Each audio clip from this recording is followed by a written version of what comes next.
The crystalline towers of Viridian Prime gleamed like jewels against the purple sky. Captain Hana stood on the command deck of her ship, watching the beautiful city below burn.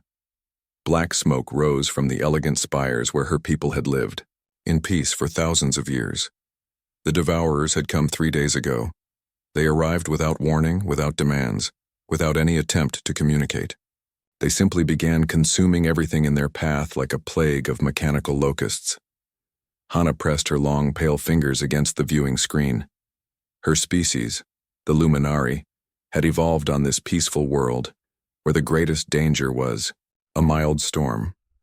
They were tall and graceful, with skin that glowed softly in their planet's gentle light.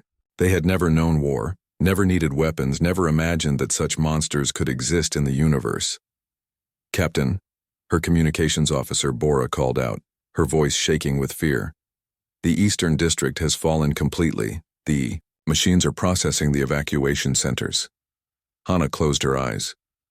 Processing meant the Devourers were breaking down everything into raw materials.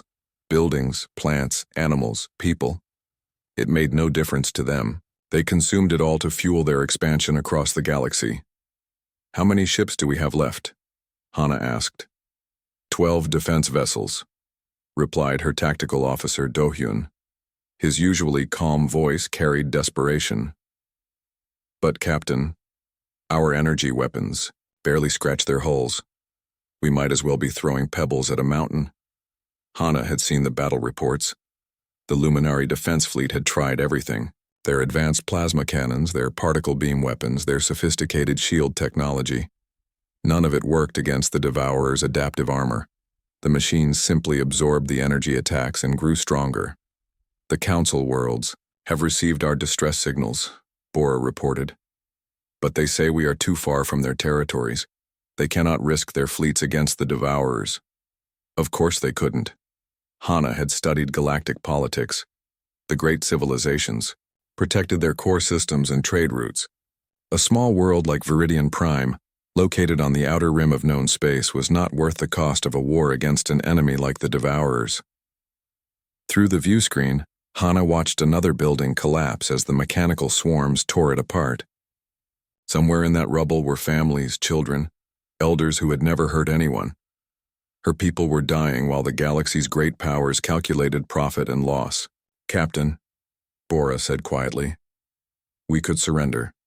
Maybe the Devourers will show mercy if we stop fighting." Do-hyun shook his head. "They do not show mercy. They do not negotiate. They only consume. The Alteran colonies tried to surrender last year. The machines processed them anyway." Hana had heard those reports too. World after world had fallen to the Devourers. Some fought to the end. Others surrendered immediately. The result was always the same. The machines took everything and moved on to the next target. "There must be someone who will help," Hana whispered. "Someone in this vast galaxy who cares about justice." "The advanced races care only about themselves," Do-hyun replied bitterly. "We are primitives to them, acceptable losses in their grand calculations." Hana stared at the destruction below. Her people had always believed that intelligence and civilization went hand in hand, that advanced species would naturally be peaceful and helpful. But the galaxy had taught them a harsh lesson. Power without compassion was just another form of cruelty. "Send out a general distress call," Hana ordered. "Not just to the Council worlds. Broadcast it everywhere, every frequency, every language we know." "Captain," Bora protested, "the outer systems have only primitive species, Deathworlders and barbarians. They cannot help us." "The civilized races have already abandoned us," Hana said firmly. "Perhaps the uncivilized ones will care more about innocent lives." Bora began, working at her console, preparing the transmission. Hana walked to the center of the bridge and activated the recording system. She would speak directly to whoever might listen, wherever they might be. "This is Captain Hana of the Luminari Defense Force on Viridian Prime," she began, her voice steady despite the fear in her heart. "We are under attack by an enemy we cannot defeat. The machines calling themselves the Devourers are systematically destroying our world and our people. We have tried to fight, but our weapons are useless against them." She paused, watching another explosion light up the city below. The great powers of the galaxy have refused to help us. They say we are too distant, too unimportant, too weak to matter. But we are living beings with families and hopes and dreams. We do not deserve to die like this. Hana's voice grew stronger as she continued. If there is anyone out there who believes that innocent life has value, we need your help. We cannot offer you riches or territory or advanced technology. We can only offer our gratitude and the knowledge that you saved an entire species from extinction. The signal went out across space, carrying Hana's desperate plea to every corner of the galaxy. Most of it would be ignored, lost in the noise of countless other transmissions. But somewhere, someone might be listening, someone who still remembered what it meant to protect the weak from the strong. Far away on the edge of known space, a human monitoring station picked up the signal.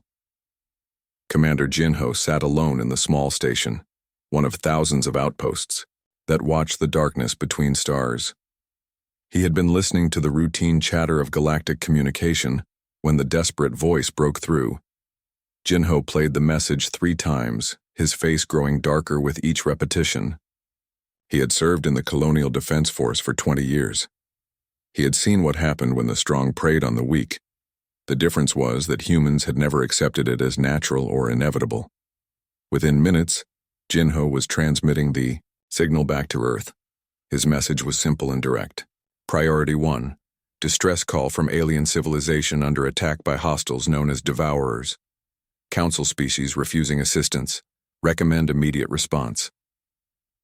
On Luna Base, Admiral Mira received the transmission during her morning briefing. She read Jinho's report twice, then pulled up everything the human databases contained about the Devourers. The records were grim. Dozens of worlds consumed, millions of lives lost, and not a single successful defense on record. The other admirals in the briefing room began discussing logistics and political implications. How would the Council react to human intervention? What were the strategic benefits of getting involved? Could they afford to risk their fleet so far from home? Mira listened to the debates for exactly 30 seconds before cutting them off. Gentlemen, there are innocent people dying while we discuss politics. Ready the 3rd Fleet for immediate deployment. Send word to the Ranger Corps. We have work to do. Admiral, one of her subordinates protested. We do not have authorization for offensive operations in that sector. The political ramifications could be severe. Mira stood up from the conference table and looked out at the stars visible through the base's viewing ports. Somewhere out there, an alien captain was watching her world burn while the galaxy's great civilizations counted costs and calculated risks. The authorization is right here, Mira said quietly, touching her hand to her chest where her heart beat steadily. Some things do not require permission from politicians. Admiral Tejo stood in the war room aboard the URV Indomitable, studying the tactical display showing the Viridian system. Around him, his officers prepared for something the galaxy had never seen before. Not a rescue mission or a defensive operation, but humanity doing what it did best. Going to war. Fleet status report, Tejo commanded. All ships ready for jump, Admiral, replied Captain Hyan. The Indomitable, 12 heavy cruisers, 18 destroyers, and 47 fighters, plus the transport group carrying the 1st Orbital Assault Division. Tejo nodded. The human fleet looked small compared to the massive Council armadas, but appearances meant nothing. These ships were built by a species that had learned warfare on a world where everything tried to kill them. Every system was designed for one purpose: to destroy enemies efficiently and completely. What do we know about these Devourers? Asked Colonel Sora, commander of the Ranger Corps units assigned to the mission. Mechanical hive mind, reported Intelligence Officer Wu Jin. They adapt quickly to energy weapons. Their armor absorbs most forms of plasma and particle beam attacks. Previous engagements show they are nearly invulnerable to conventional galactic weaponry. Good thing we are not conventional, Tejo said with a cold smile. Captain Hyan, show them what humans bring to war. Hyan activated the weapon display. The hologram showed rows of railguns, missile pods, and kinetic projectiles. To the galactic community, these were primitive weapons, crude chunks of metal thrown at high speed. But humans had learned long ago that sometimes the simplest solutions worked best. Railgun slugs accelerated to 30% light speed, Hyun explained. Each projectile carries the kinetic energy of a small nuclear weapon. No shields we know of can stop solid matter moving that fast. General Nara, commanding the ground assault forces, leaned forward. What about their ground forces? Standard drone swarms, Woojin replied. They use energy shields and plasma weapons, very effective against most species. Most species are not Deathworlders, Nara said grimly. My rangers carry explosive projectiles and monomolecular blades. Their shields won't help them. The human commanders continued planning while their fleet moved through hyperspace toward Viridian Prime. They did not debate whether to help the aliens. That decision had been made the moment they heard innocent people were dying. They only discussed how to eliminate the threat most efficiently. Back on Viridian Prime, Captain Hana monitored long-range sensors from her hidden command post.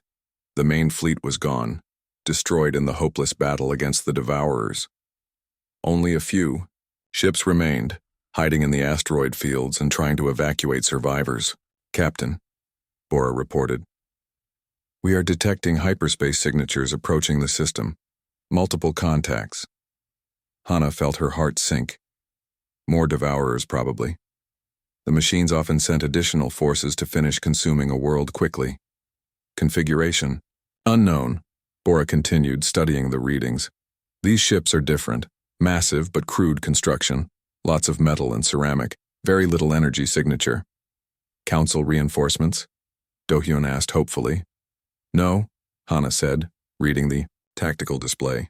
Council ships use clean fusion drives and crystalline hulls. These contacts look like flying asteroids covered in weapons.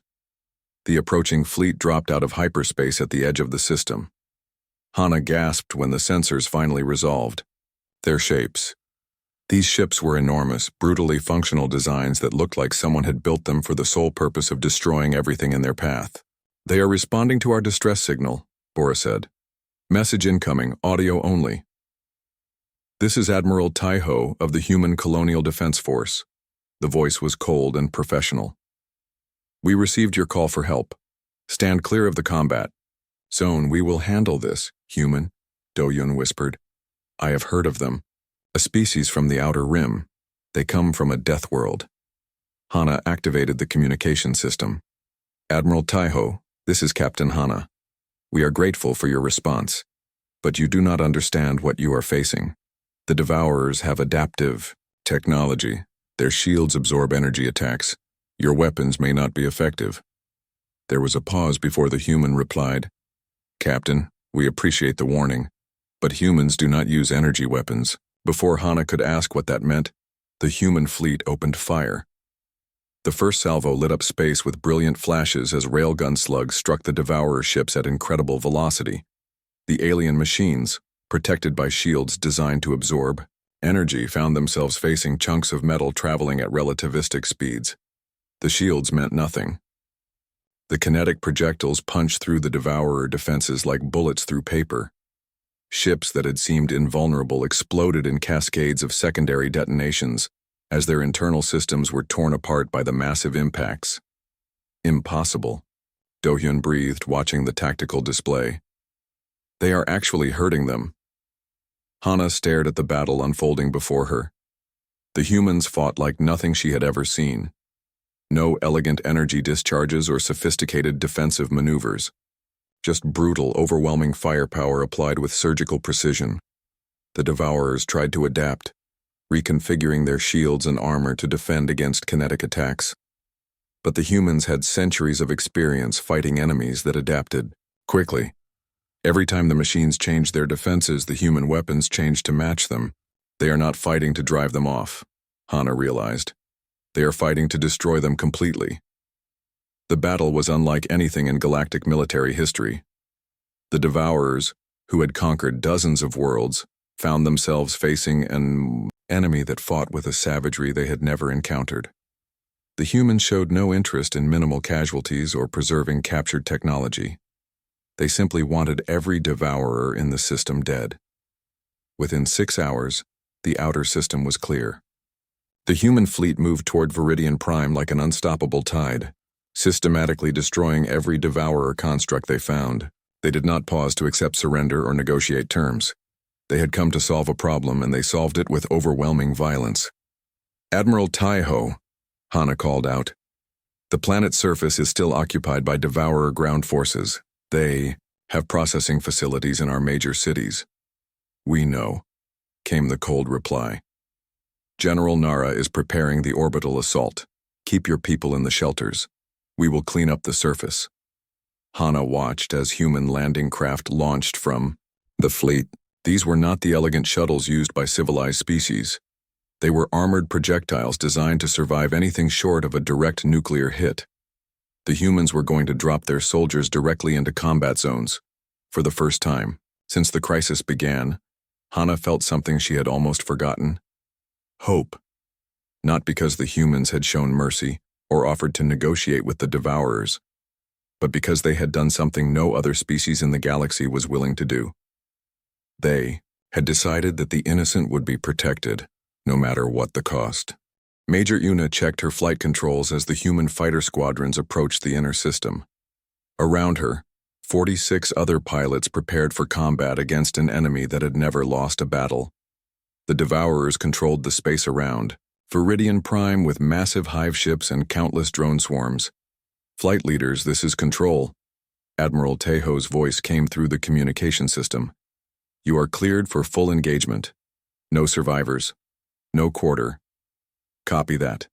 "Control," Una replied. "Phoenix Squadron acknowledges. Going in hot." The human fighters accelerated toward the Devourer fleet like angry hornets. Their ships were built for speed and firepower, not the elegant energy shields favored by other species. When something shot at them, they dodged. When they found a target, they killed it. Captain Hana watched the engagement from her hiding place in the asteroid belt. She had never seen starfighters move like that.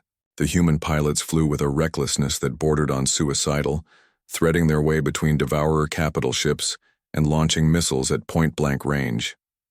"They are insane," Do-Yun whispered. "No pilot would risk flying that close to enemy weapons." But the tactics worked. Human missiles, filled with conventional explosives instead of sophisticated energy warheads, punched through Devourer armor that had turned aside plasma charges for centuries. The machines had adapted to defend against energy attacks, not against simple chemical explosives detonated at high velocity. Yunha rolled her fighter under the hull of a Devourer destroyer, her missile pods cycling rapidly. Each projectile carried enough explosive to level a city block. When they detonated against the alien ship's armor, the explosions tore through internal systems like chain lightning. "Phoenix leader to Control," she reported. "Direct hits on target. 7. She's breaking up." The Devourer ship split in half, its mechanical crew spilling into space. But there was no time to celebrate. More enemy ships were converging on the human formation, their weapons charging for coordinated strikes. "All fighters break and attack," Yunha ordered. "Do not let them concentrate fire." The human pilots scattered like leaves in a hurricane, each one seeking individual targets. This was how their species had learned to fight, not in rigid formations or careful defensive screens, but as individual predators working toward a common goal. Meanwhile, the main human fleet engaged the Devourer capital ships. Captain Hyan stood on the bridge of the Indomitable, watching his railguns tear through enemy hulls. The alien ships were massive, kilometers long and heavily armored, but they had been designed to fight energy weapons, not solid projectiles, moving at substantial fractions of light speed. "Target their command sections," Hyun ordered. "Cut the head off the snake." The Indomitable's main guns fired in sequence, sending tungsten slugs across space at incredible velocity.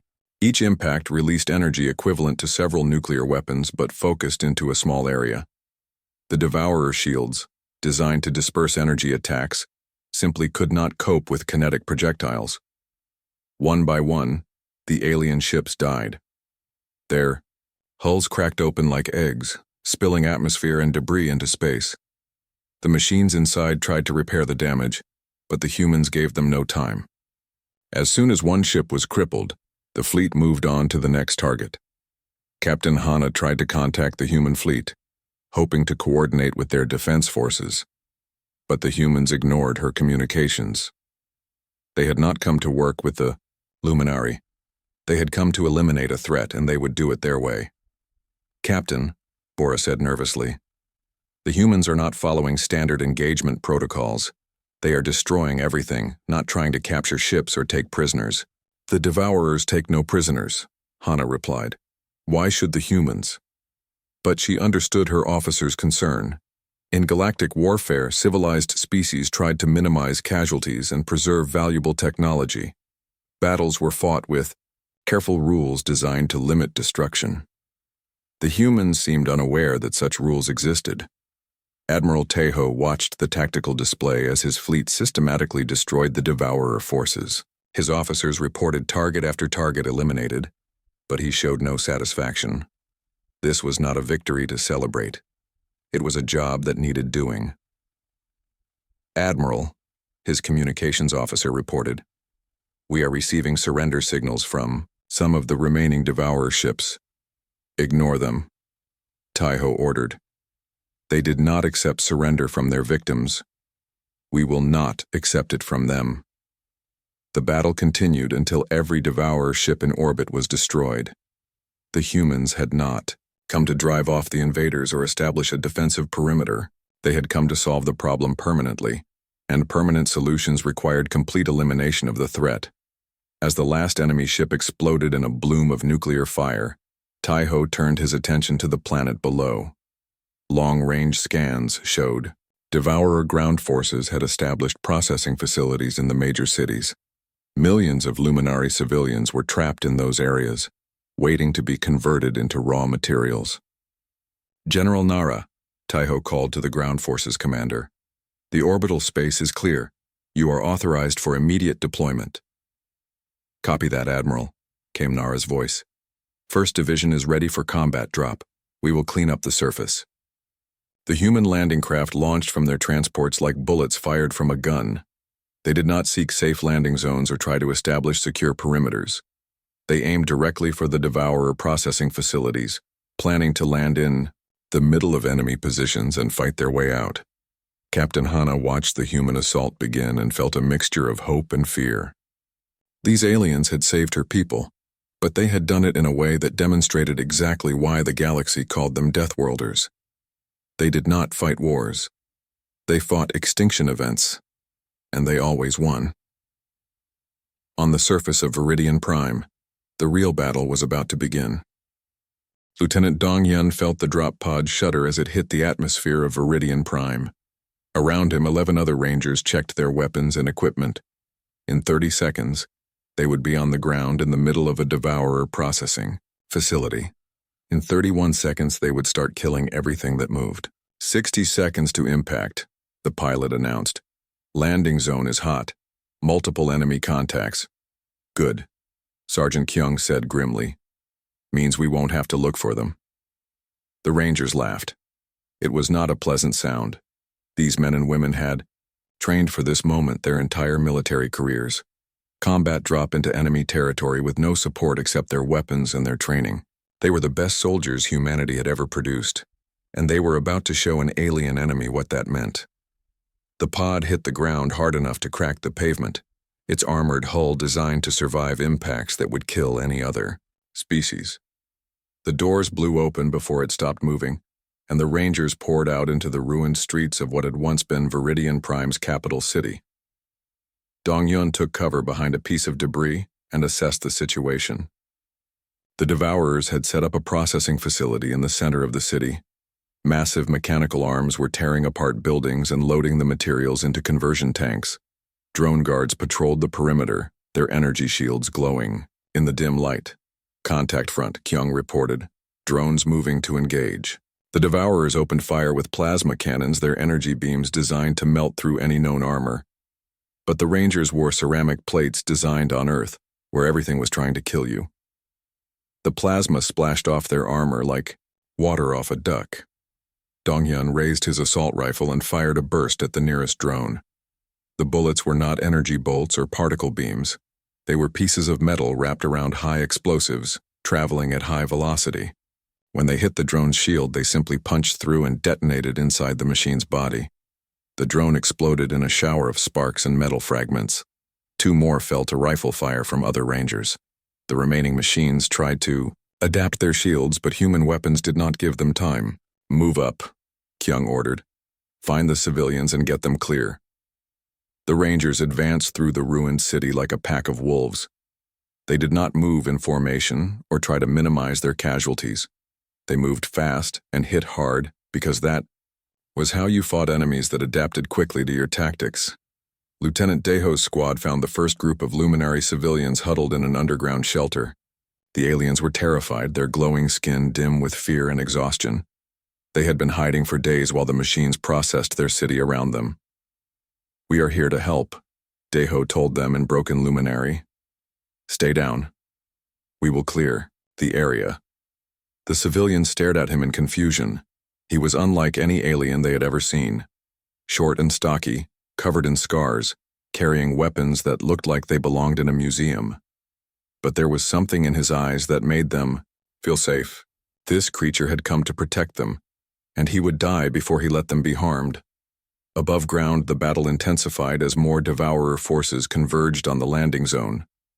Captain Jisoo led her demolitions team toward the main processing facility, carrying enough explosives to level a city block. The machines had spent days setting up their operation. She planned to tear it down in minutes. "Demo charges set," she reported to Kyung.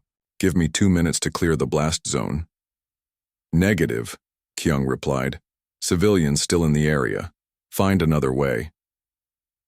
Jisoo cursed but acknowledged the order. Human soldiers were trained to complete their missions no matter the cost, but they never paid that cost with innocent lives. She would find a way to destroy the facility without harming the people they had come to save. The fighting spread through the city as more human units landed and engaged Devourer forces. General Nara coordinated the assault from her command post, watching her soldiers tear through enemy positions with brutal efficiency. "Sector 7 is clear," reported Colonel Sora. "All civilians evacuated to safe zones." "Sector 12 reporting multiple enemy contacts," came another voice. "Request immediate support." "2nd Battalion moving to assist," Nara replied. "Hold your position." The human officers spoke in calm, professional tones despite the chaos around them. They had done this before on a dozen different worlds. Urban combat against superior numbers was just another day at the office. Captain Hana monitored the battle from her command ship, listening to human military communications with growing amazement. The aliens fought like they were dismantling a machine rather than fighting a war. No emotion, no hesitation, no concern for the odds against them. "They are outnumbered 10 to 1, Do-hyun said, studying the tactical display. "But they are winning. They fight differently than we do," Hana observed. "We try to protect ourselves and minimize casualties. They only care about completing their mission." A new voice came over the communication channel. "Phoenix base to all units. Orbital bombardment available on request. Danger close authorized." Hana gasped. Danger close meant the humans were willing to drop explosives near their own troops if it meant destroying enemy forces. What kind of species fought with such disregard for their own safety? The answer came from Sergeant Kyung's squad, pinned down by heavy Devourer fire in the ruins of a shopping complex. The machines had them surrounded and were closing in for the kill. "Phoenix base, this is Ranger 6, Kyung called out. "Request immediate fire mission. Grid coordinates follow. Danger close, I repeat. Danger close." "Copy, Ranger 6. Ordnance inbound. Take cover." The missile struck 30 meters from Kyung's position, close enough to shower his squad with debris. The explosion vaporized 6 Devourer drones and cracked the foundation of the building they were hiding behind, but it also gave them the opening they needed to escape.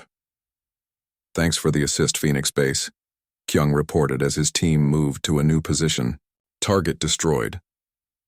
By the end of the first day, the human ground forces had cleared half the city.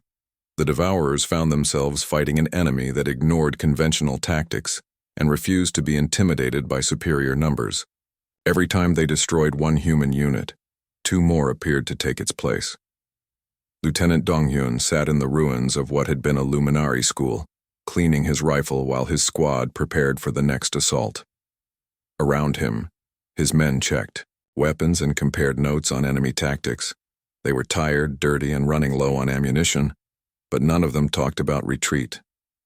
"How many worlds has our species saved now?" asked Private Minseok, the youngest member of the squad.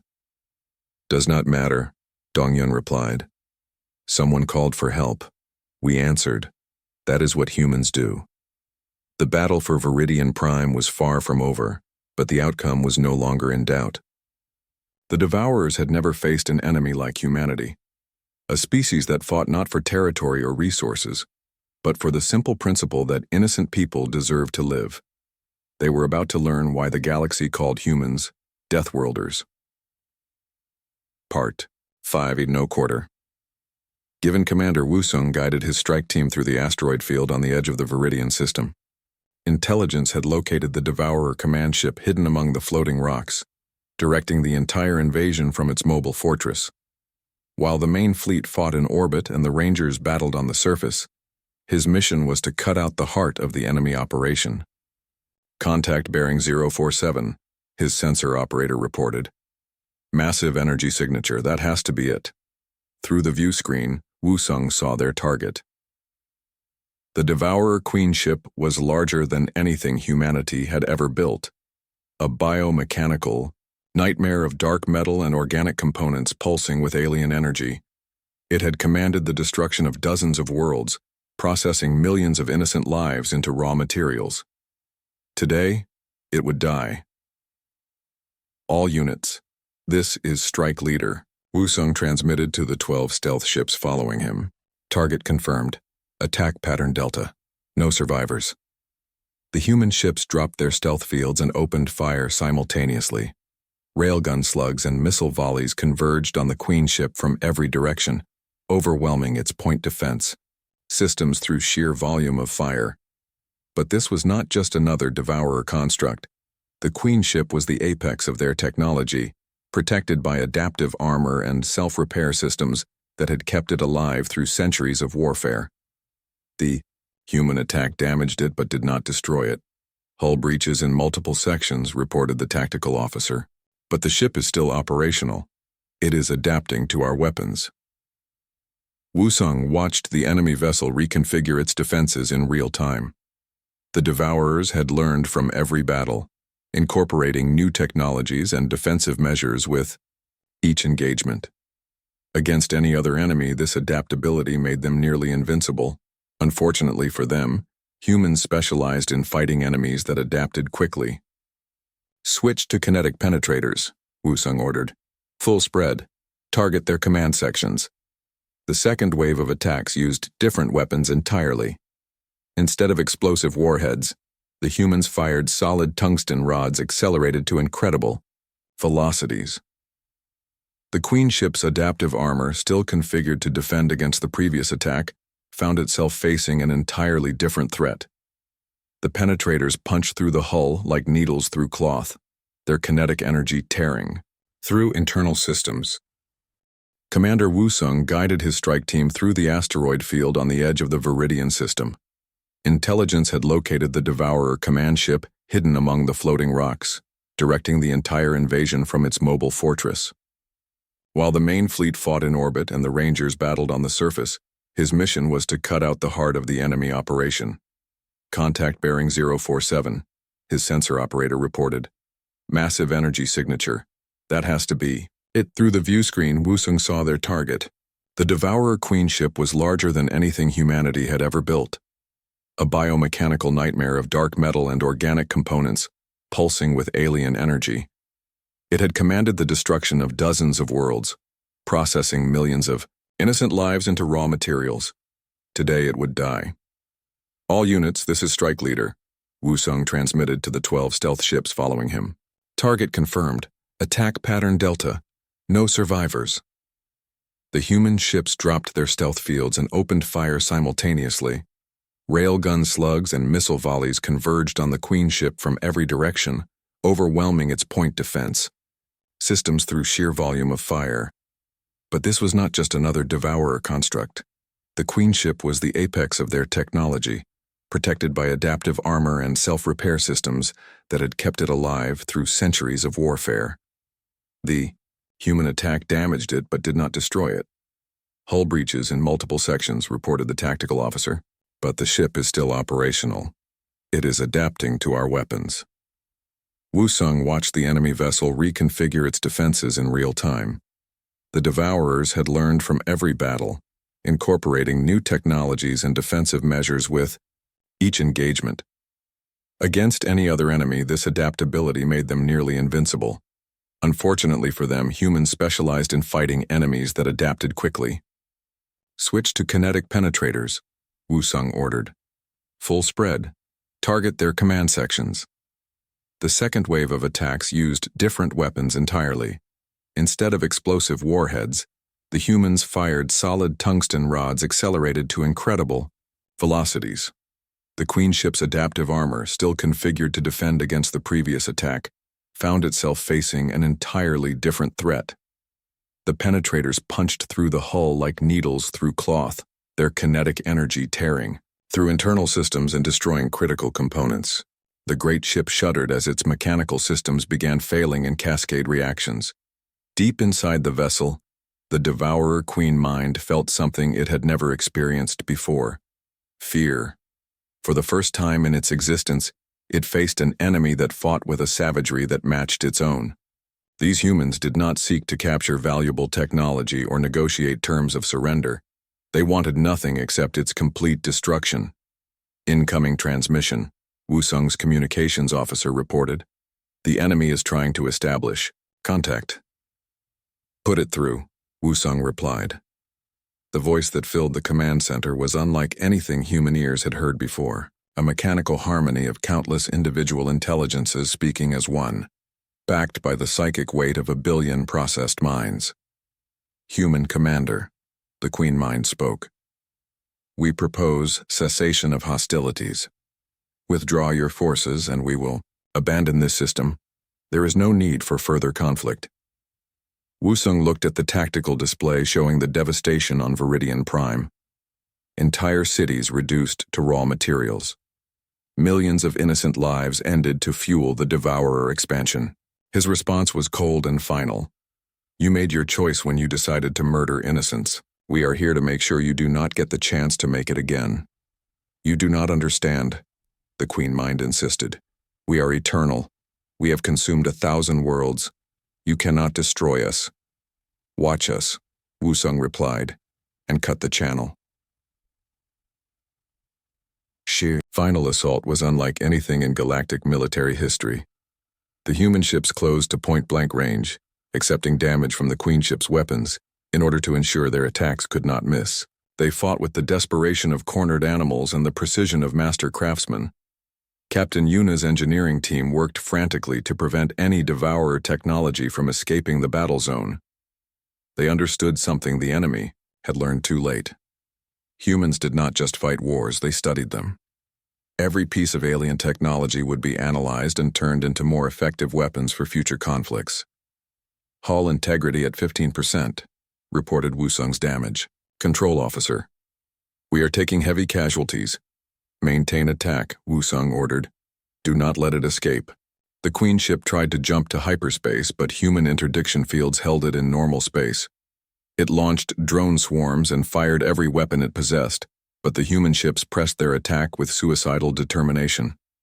One by one, the human vessels were destroyed or crippled by the massive enemy ship. But they had done their job. The Queen ship was mortally wounded, its command systems failing, its ability to coordinate the Devourer forces across the galaxy permanently severed. Wusung's ship was the last one left, its hull cracked open in 12 places. Life support, failing, engines dead. But its weapons still functioned, and that was all that mattered. Final attack run, he announced to his remaining crew. Ram the command section. Manual detonation of the warhead magazine. There were no protests, no requests for clarification. The crew understood what their commander was asking.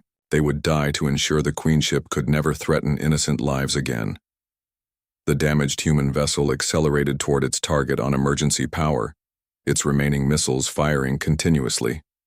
At the last moment, Wusung activated the self-destruct sequence, turning his ship into a guided nuclear weapon. The explosion that followed was visible from Viridian Prime itself. The Queen ship, already mortally wounded, broke apart in a cascade of secondary detonations. Its death scream echoed across hyperspace, felt by every Devourer unit in the galaxy. The command hierarchy that had coordinated the consumption of dozens of worlds was gone. The intelligence that had processed billions of lives into raw materials was scattered to the cosmic wind.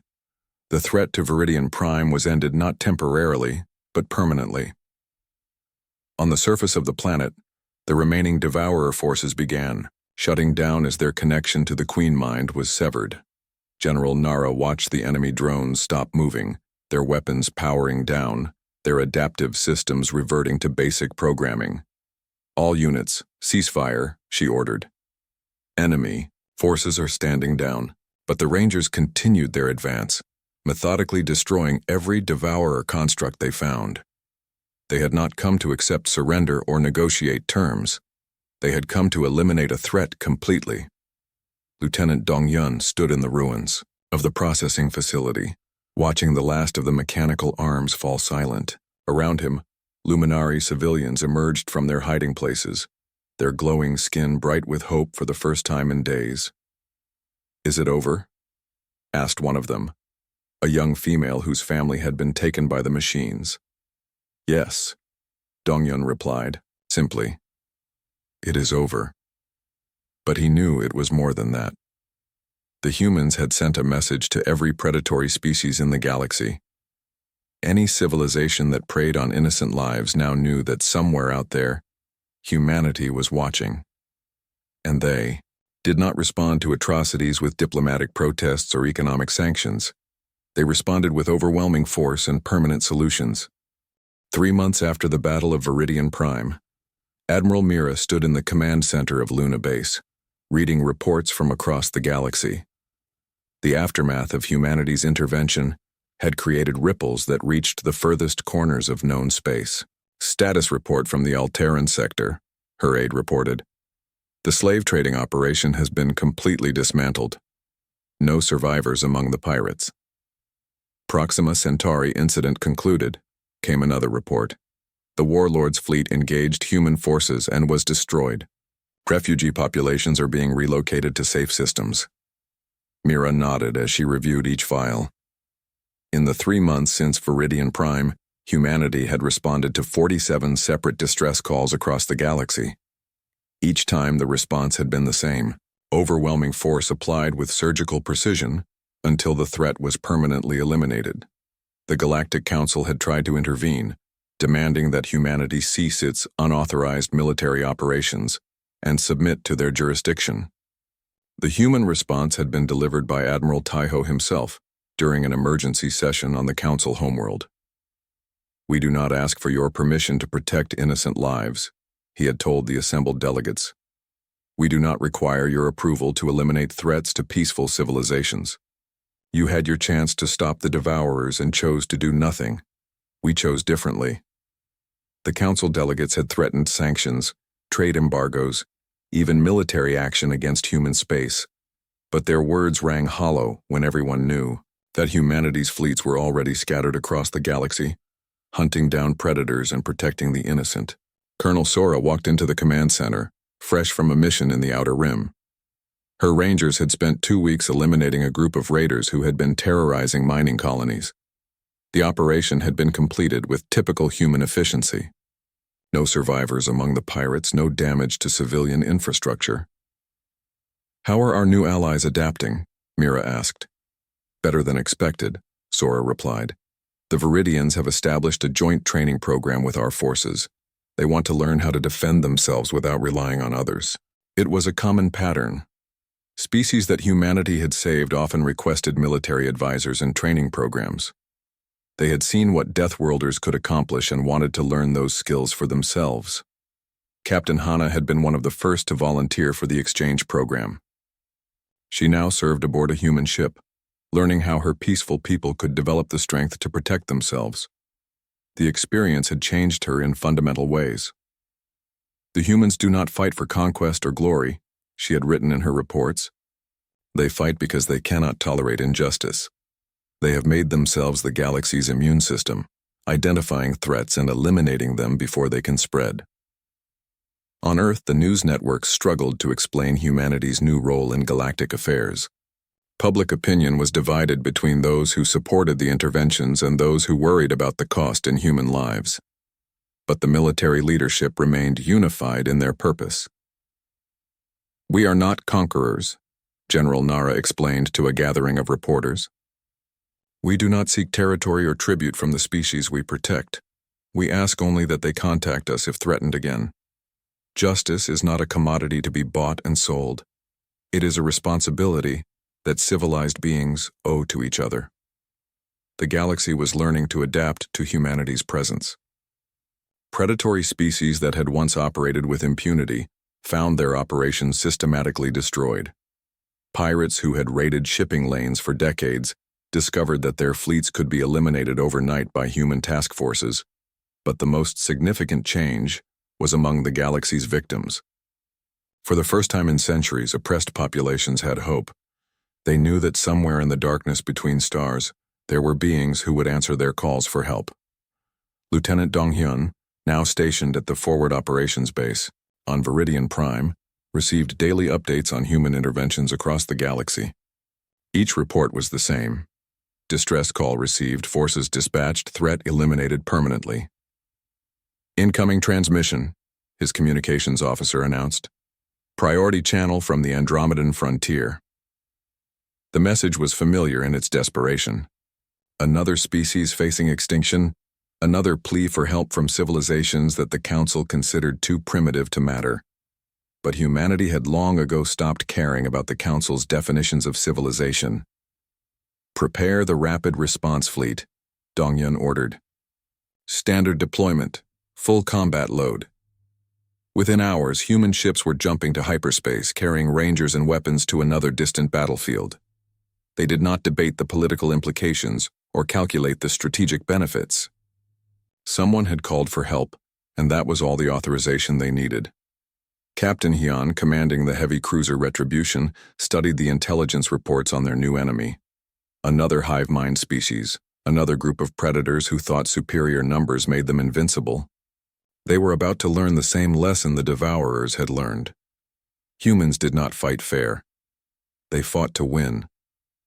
The galaxy had spent millennia developing rules for warfare designed to minimize casualties and preserve valuable resources. Elaborate protocols governed everything from weapons deployment to prisoner treatment. But humanity had never agreed to those rules. They fought the way they had always fought, with whatever tools worked best to protect innocent lives. If that meant using primitive kinetic weapons against energy shields, so be it.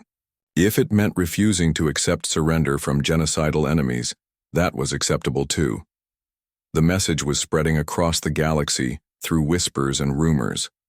The Deathworlders had emerged from their distant star system, and they had appointed themselves the protectors of the innocent.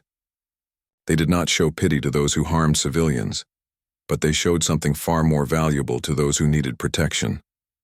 They showed unwavering determination to make the galaxy a safer place, one enemy at a time. As Admiral Mira watched another human fleet depart for a distant star system, she reflected on how much had changed since that first distress call from Viridian Prime. Humanity had been thrust into a role they never sought but could not abandon. They were the galaxy's apex predators now, hunting down those who preyed on the weak. They had not asked for permission to take on this responsibility, and they would not ask for forgiveness when their methods proved too harsh for civilized sensibilities. The age of predators was ending, and the age of justice had begun. And at the center of it all stood humanity, scarred by their harsh homeworld, but strengthened by the knowledge that some things were worth fighting for. The Deathworlders had work to do, and they had only just begun.